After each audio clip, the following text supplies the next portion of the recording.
Hello and welcome to the Intellect's Cove. My name is Colin Fairley. I'm a philosopher and political theorist based at Queen's University. In this, my second YouTube video, I'm going to say a little bit about the research process and my particular focus and what you can expect for the topics in the future on this YouTube channel.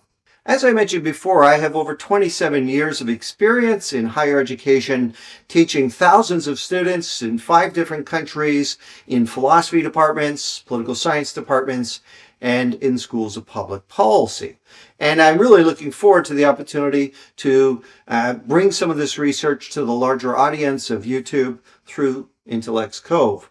The focus of this video is on the research project, what goes on behind the scenes for a scholar in the writing and research process, and what do I plan to do for this YouTube channel in terms of future video content.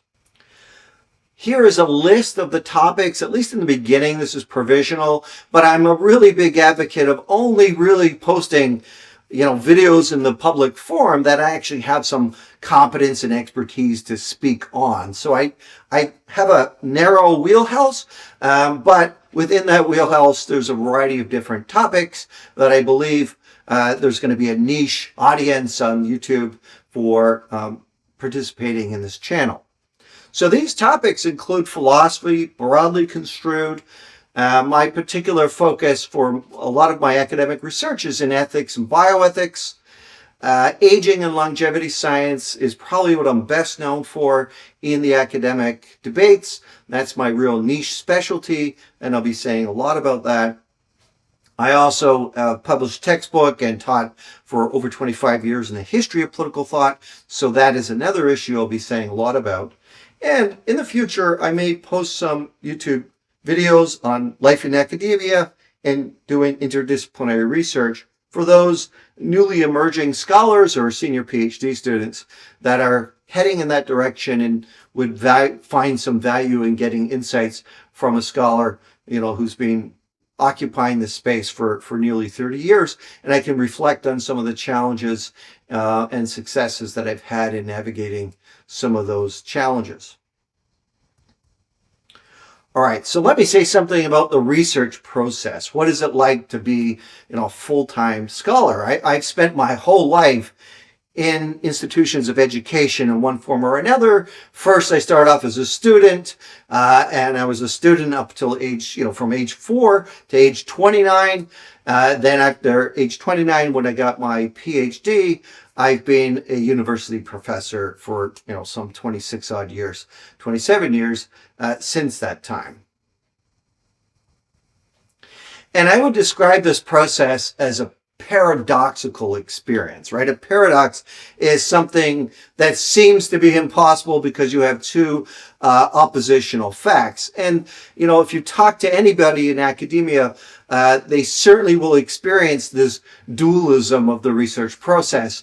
And this is probably the most challenging feature of being an academic and scholar that, challenges both the mental health and persistence of anybody aspiring for a career in higher education. Right, on the one hand, the research and writing is by far the most stressful part of being an academic. There's other parts, grading can be tedious and time-consuming, administration. Certainly that's not my forte.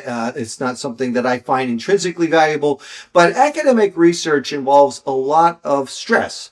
And, but at the same time, it also is one of the greatest sources of achievement for a scholar to see their work finally get, in print and to see their voice being added to the ongoing debates that they've been studying for many years and sometimes many decades.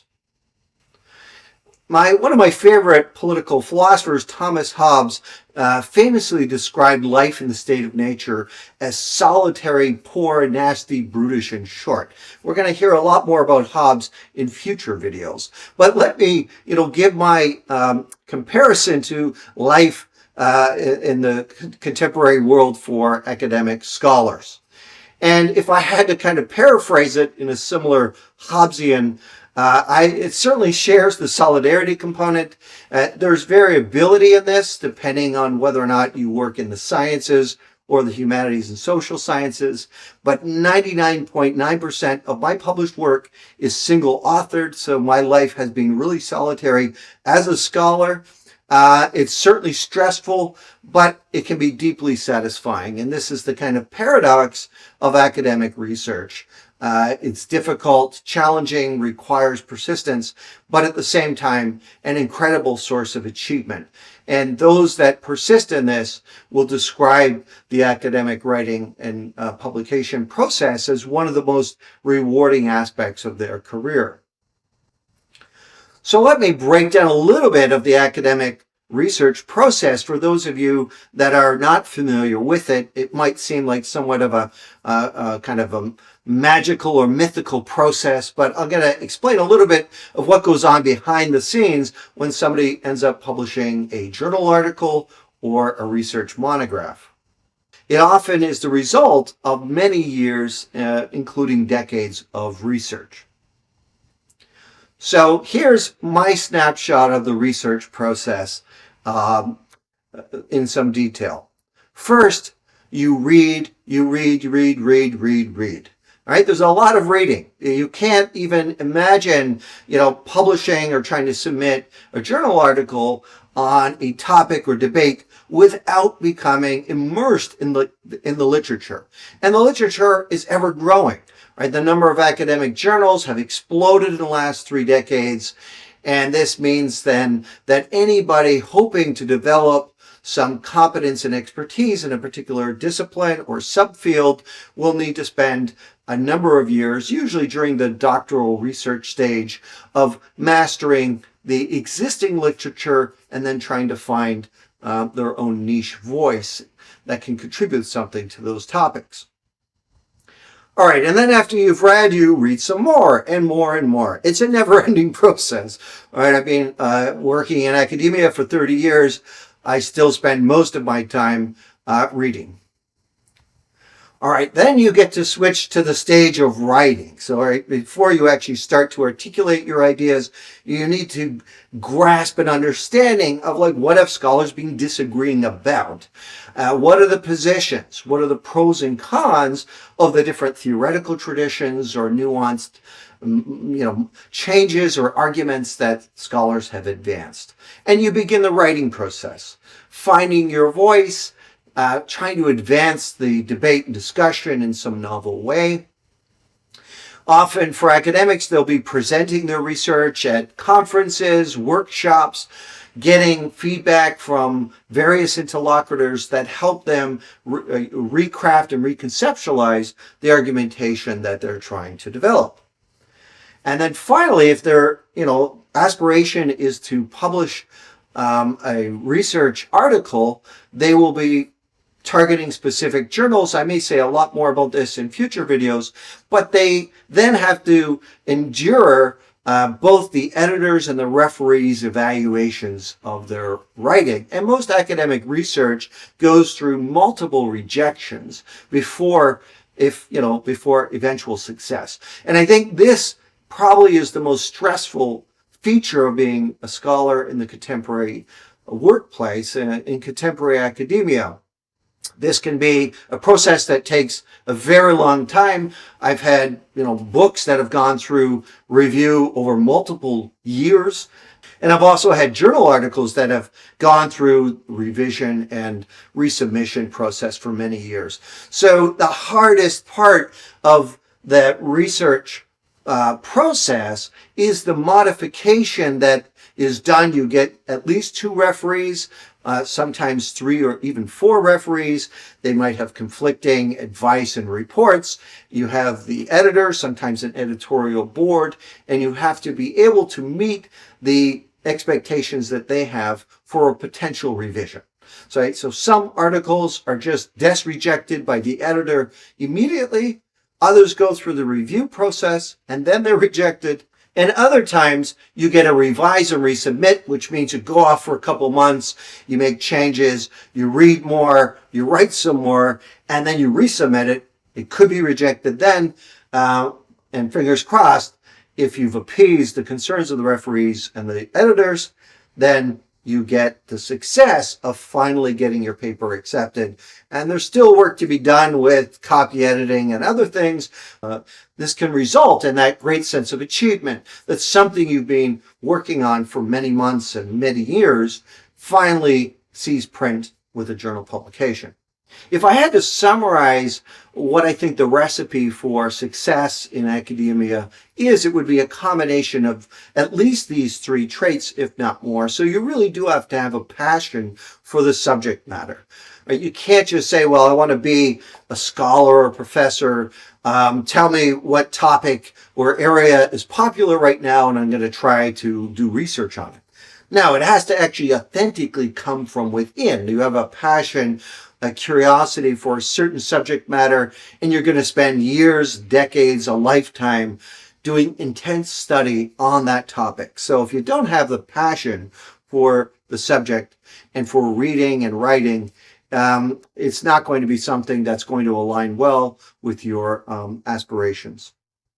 Secondly, you do need to have a competence, which means you have to be able to meet the rigors of the peer review process, be able to do comprehensive literature review, understand what makes for novel and compelling argumentation.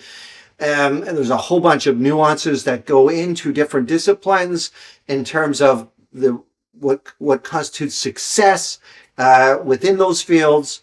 And so maybe I'll address that in a future video.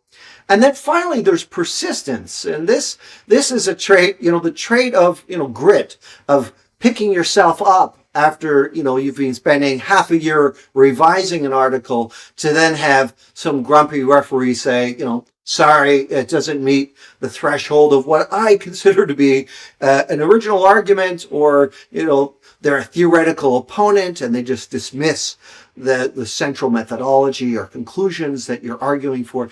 This is extremely challenging for scholars because our work is, very intimate to us. We've been working on it for many years, and you do have to develop some thick skin not to take it personally and to be able to persist in light of this criticism and rejection.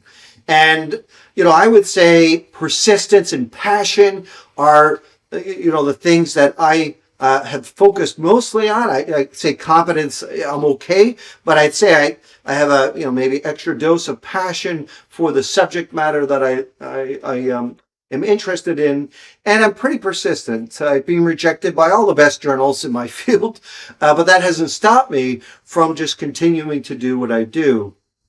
And that stems really from the fact that I see my, vocation as a scholar as a calling. I'm going to be doing research and writing, even if it's going to be rejected by all of the journals that I submit to. And luckily, eventually, the vast majority of what I write finds a home in some journal somewhere. All right, so let me kind of mention my core concern. I am interested in the realm of ideas and ideals and ethics and political theory. And in particular, I'm interested in the interconnection between these ideas and how they inform our individual and collective decision making. And so this is the juxtaposition between facts and norms or values. As I described in my first video, I see myself as a pragmatist, philosopher, and political theorist. And so I'm really interested in the intersection of the empirical world and our normative theorizing. So I'm going to say a little bit about my day job, give you a sense of the specific topics that I published on, and I'm going to use those as a springboard to create some YouTube content. So I'm in interdisciplinary research. That means I like to kind of pick debates out of a variety of different disciplines. My training is in philosophy, so that kind of anchors my intellectual orientations, and I've been employed as a political science professor for the past 26 years. So I suppose that means I'm a social scientist, but I'm really interested in topics ranging from law and psychology to biomedical science. All right, so now I'm going to get into a little bit of navel gazing. I'll just tell you a little bit about the research that I've done, and that will give you a flavor of the topics that are likely to be the focus of future videos on this channel. I'm the author of 8 books, and 2 of these books I'm going to pluck out for focus on the initial range of videos that I intend to make in 2026. Aging and the Ethics of Longevity Science, I consider that to be the magnum opus of my career.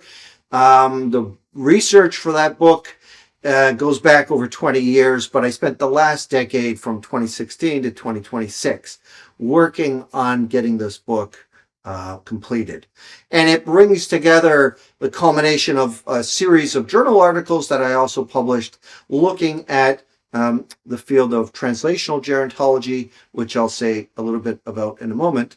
The other book that I will focus on for content on this channel is Classics of Political Thought for Today, an Introduction, which is a textbook survey of the history of Western political philosophy. All right, so this is the book that I'm going to be focusing on mostly for future videos. I am just in the process of doing the final copy edits and the index for the book, but Oxford University Press will be publishing this book in August 2026, and I'm thrilled to say it will be freely available as an open access book, so you don't need to purchase it. You can download the PDF, and I will link to that when it comes out. So this book looks at the field of translational gerontology. That is research on the biology of aging that goes back over a century to initial experiments in caloric restriction in rodents. And in future videos, I'll say a lot more about this, and I'll say something about the cover image, why there's this ship, which is actually the steamship of public health, going through the waves of the ocean of longevity. And I have a Frankenstein silhouette on the top of the iceberg of aging.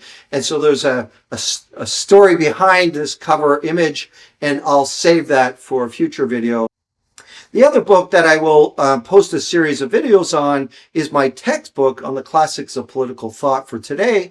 So this is a topic I teach about 600 students, between 500 and 600 students a year at Queen's University. We start off with Plato. We go through the social contract tradition, Black political thought, feminism, conservatism, Marx, utilitarianism.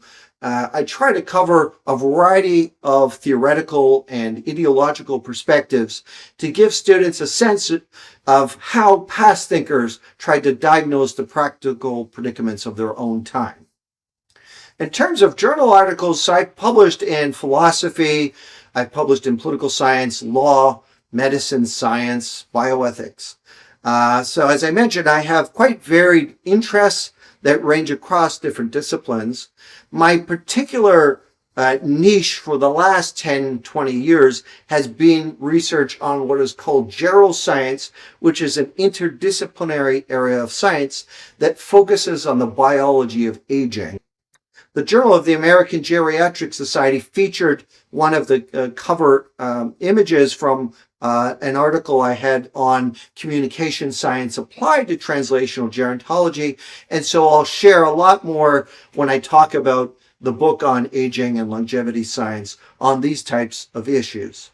And in terms of publishing around aging and longevity science, these are a collection of the various journals that I've published, ranging from the journals of gerontology a number of times to public health ethics, geroscience, Aging Cell, the Journal of Population Aging. So I hope to put together a series of YouTube videos describing the various topics that I've been addressing that relate to geroscience and the aspiration to develop novel interventions to extend the duration of healthy lifespan rather than just targeting specific diseases in the hope of delaying death. So in a summary then, the main focus of my research and expertise is in bioethics, biopolitics, and political philosophy.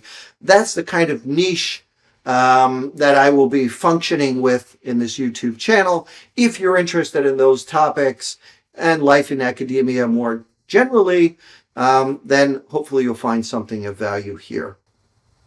So that's it for this video from Intellect's Cove. Just a summary of the research process and what my aspirations are for future video content.